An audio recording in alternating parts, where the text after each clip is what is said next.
Pilipinas, una sa ating mga balita. Sinuspinde ni Pangulong Bongbong Marcos ang nakatakdang EDSA Rebuild sa June 13 upang bigyan daan ng cost-benefit analysis at pagpapabilis ng proyekto. Sa kabila nito, tiniyak ng Department of Public Works and Highways o DPWH na target pa rin itong umarangkada ngayong 2025. Narito ang report ni Dustin Bayog. Sinuspinde ni Pangulong Bongbong Marcos Jr. ng isang buwan ang planong rehabilitasyon ng EDSA na nakadakdasa ng simulan sa darating na June 13. Ito ang kanyang inanunsyo kahapon ng pasinaya nito ang Pamilya 1+3 promo para sa mga linya ng MRT3 at LRT2. Ayon sa Pangulo, gagamitin ng pamahalaan ng isang buwan upang pag-aralan pa ang EDSA rebuild at hahanap ng mas magandang paraan upang mas mapaikli pa ang construction period tulad ng paggamit ng makabagong teknolohiya.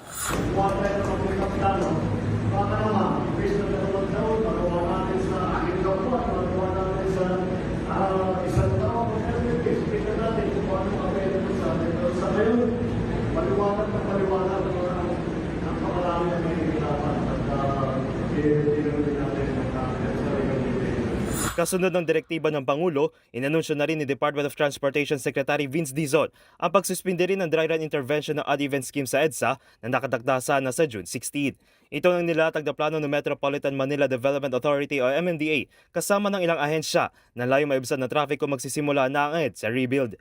Samantala sa panayam naman sa DZRH, target pa rin ng Department of Public Works and Highways na masimula ng rehabilitasyon ng EDSA ngayong taon. Ayon kay DPWH Secretary Manuel Bonowat, hindi na rin nila paabuti sa isang buong deadline upang makapagbigay ng panibagong plano kung saan target ang 6 na buwan hanggang 1 taon ng construction period.